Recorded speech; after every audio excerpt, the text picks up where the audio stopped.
വളരെ ഡിഫറെൻ്റ് ആയിട്ടുള്ള സിനിമയാണ്. വളരെ ചലഞ്ചിങ് ആയ ക്യാരക്ടറാണ് അനശ്വരിക്ക്. ആസിഫിനും അതെ. വളരെ നല്ല സിനിമ, വളരെ കണക്റ്റ് ആവുന്ന സിനിമയാണ്. നമ്മൾ ഡിഫറെൻ്റ് ആയിട്ടുള്ളൊരു ജോണറാണ്. നമ്മളൊരുപാട് സസ്പെൻസ് ത്രില്ലർ എന്ന് പറയാൻ പറ്റില്ല, ഇൻവെസ്റ്റിഗേഷൻ ഡ്രാമയാണ്. പക്ഷേ നമുക്ക് സസ്പെൻസ് എലമെൻറ്റ്സ് ഉണ്ടാക്കുന്ന ഒരുപാട് കാര്യങ്ങൾ അതിലുണ്ട് ബേസിക്കലി. എല്ലാം പെർഫെക്റ്റ് ആണ്. നല്ല സിനിമ എന്നുള്ളൊരു കാറ്റഗറിയിലേക്ക് വരുന്ന രീതിയിലുള്ള ഒരു പടമാണ്. എല്ലാ തരത്തിലും, കാസ്റ്റിങ്ങിൻ്റെ കാര്യത്തിലും അതെ, പാട്ടിൻ്റെ കാര്യത്തിലായാലും ശരി, ആളുകൾ അത് ട്രീറ്റ് ചെയ്തിരിക്കുന്നത്, സ്ക്രിപ്റ്റ്, എല്ലാ കാര്യങ്ങളും പ്രോപ്പറാണ്. ഉറപ്പായിട്ടും സർവൈവ് ചെയ്യും. അതിൻ്റെ ഒരു പേസ് അങ്ങനത്തെ ഒരു പേസാണ്. അല്ലാതെ നമ്മൾ ഭയങ്കര സസ്പെൻസ് അല്ലെങ്കിൽ അങ്ങനത്തെ ഒരു എലിമെൻ്റായിട്ട് നമ്മൾ കണക്കാക്കണ്ട. പക്ഷേ ആ പേസിലാണ്, അങ്ങനെയാണ് പോകുന്നത്. ഒരു നല്ല സിനിമ എന്നുള്ള രീതിയിൽ തന്നെ നമുക്ക് ഇഷ്ടമാവും.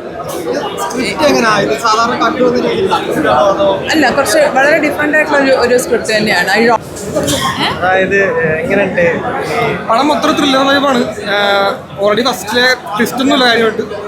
ഫുള്ളും നമുക്ക് പടം എൻഗേജിൽ കണ്ടിരിക്കാം. ഏത് ജോണറാ? ത്രില്ലറാണ്. ത്രില്ലർ എന്ന് വെച്ചാൽ ഞാൻ പറയാം, പടത്തിന് ക്ലൈമാക്സ് വലിയ റിവീലുള്ള പരിപാടിയൊന്നുമില്ല. ആദ്യമേ കാണിക്കും, പിന്നെ നമ്മളങ്ങനെ ആ പേസിൽ കൊണ്ടുപോയിട്ട് നല്ലൊരു ക്ലൈമാക്സ്. പടത്തില് ഏറ്റവും കൂടുതൽ അടിപൊളി പറയാനുള്ളത് എന്താ? അതായത് കാസ്റ്റ്, ഡയറക്ഷൻ, രണ്ടും തന്നെയാണ്. അശ്വര്യ മെയിൻ. അഭിനയം നമ്മൾ പറയേണ്ട ആവശ്യമില്ല. തിയേറ്റർ എക്സ്പീരിയൻസ് തന്നെയാണോ? ഈ വർഷത്തെ ഫസ്റ്റ് തിയേറ്റർ ഹിറ്റ് ആണോ? എന്നും പറയാം. അതെ, അത്യാവശ്യം നല്ല റേറ്റ്. പടം സർവൈവ് ചെയ്യോ തിയേറ്ററിൽ? പടം ത്രില്ലറാണ്, പക്ഷെ ത്രില്ലിംഗ് എലമെന്റ്സ് വളരെ കുറവാണ്. പടം നമ്മൾ ട്രെയിലർ കാണുമ്പോൾ ഒരു ഫീൽ അത് കിട്ടിയത്. കൂടുതലും രേഖ എന്നൊരു ക്യാരക്ടറിനെ പറ്റിയാണ് കാണിക്കുന്നത്. അപ്പോൾ ആ സസ്പെൻസ് ഒന്നുമല്ല പടം. ആ കേസ് എങ്ങനെ പോകുന്നു, ആ ഒരു വില്ലൻ എങ്ങനെ കണ്ടുപിടിക്കുന്നു, ആ ഒരു ഇതാണ് കാണിക്കുന്നത് പടത്തിൽ. ഒരു ഡീസൻറ്റ് ത്രില്ലർ എന്ന് നമുക്ക് പറയാം. ഒരു ത്രില്ലിംഗ് എലമെന്റ്സ് അല്ലെങ്കിൽ ഒരു വാവ് എലമെന്റ്സ് എല്ലാം കുറവാണ് പടത്തിൽ.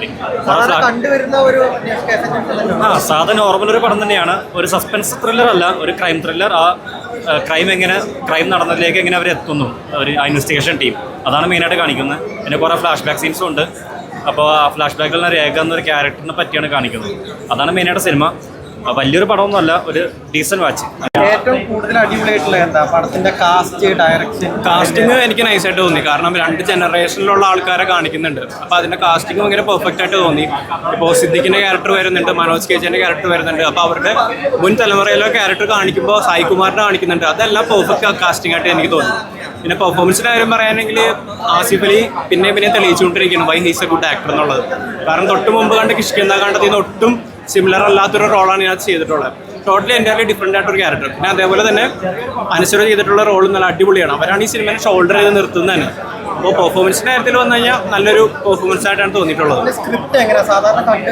സ്ക്രിപ്റ്റ് ഒരു നല്ലൊരു ബ്രില്യൻ റൈറ്റിംഗ് ആണ്. കാരണം ഇതൊരു ഓൾട്ടർനേറ്റീവ് ഹിസ്റ്ററി എന്നൊരു ജോണറിൽ വരുന്നൊരു സിനിമയാണ്. അതായത് പണ്ട് നടന്നൊരു യഥാർത്ഥ സംഭവത്തിന് ചെറുതായിട്ടൊന്ന് ട്വീക്ക് ചെയ്ത് ട്വിസ്റ്റ് ചെയ്തിട്ട് അവിടെ നിന്ന് വേറൊരു ഓൾട്ടർനേറ്റ് രീതിയിൽ കഥ പറഞ്ഞു പോകുന്നൊരു രീതിയാണ്. അപ്പോൾ അത് എഴുതിയിട്ടുള്ളത് ഭയങ്കര ബ്രില്യൻ്റ് ആയിട്ടാണ്. കാരണം കാതോട് കാതോരം എന്ന സിനിമയുടെ ഒരു ബാക്ക് ഡ്രോപ്പിലാണ് കഥ പോകുന്നത്. അപ്പോൾ അതുമായിട്ട് ബ്ലെൻഡ് ചെയ്ത് നല്ല അടിപൊളിയായിട്ട് സ്റ്റോറി പറഞ്ഞു പോയിട്ടുണ്ട്. അത് എഴുത്തിൻ്റെ ഒരു ഗുണമാണ്. നല്ല മൂവിയാണ്. അപ്പോൾ അതിൻ്റെ ഏറ്റവും പറയാനുള്ളത് ഭരതൻ സാറിനെ കണ്ടതാണ്. കാരണം അത് ഒറിജിനൽ ആണെന്ന് തന്നെ തോന്നിപ്പോയി ഭരതൻ സാറിനെ കണ്ടപ്പോൾ. പടം നല്ല പടമാണ്. അല്ല, കണ്ടുപരിചയമുള്ള സ്ക്രിപ്റ്റേ അല്ല. ഞാൻ സിനിമ കണ്ട് ഇത് വന്നപ്പോൾ എൻ്റെ മനസ്സിൽ വന്ന സാധനമേ അല്ല ആ സ്ക്രിപ്റ്റിൽ വന്നത്. അപ്പോൾ എന്തായാലും നല്ല പടമാണ്.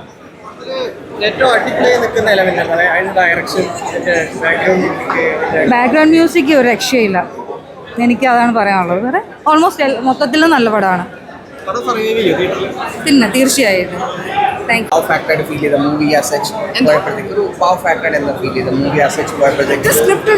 നമ്മൾ പണ്ട് ഇത്രയും ആഗ്രഹിച്ചിലേക്ക് ആൾക്കാർ ഒരുപാട് ഇഷ്ടപ്പെട്ട ഒരു സിനിമയുടെ ഒരു പോർഷൻ ഇമാജിൻ ഇപ്പോഴത്തെ ഒരു കാലഘട്ടത്തിൽ it's a part of it. It's an alternative history. But yeah, അപ്പൊ അങ്ങനത്തെ ഒരു സ്ക്രിപ്റ്റിന്റെ ഭാഗമായതിന് I am really happy. Spoiler അല്ല, എന്നാലും ചോദിച്ചോട്ടെ, മമ്മൂക്ക ഇക്കാൻ വിളിക്കുമോ അതോ മമ്മൂട്ടി ചേട്ടാന്ന് വിളിക്കുമോ? മമ്മൂട്ടി ചേട്ടാന്ന് വിളിക്കുക, മമ്മൂട്ടി ഇക്കാന്ന് വിളിക്കുക,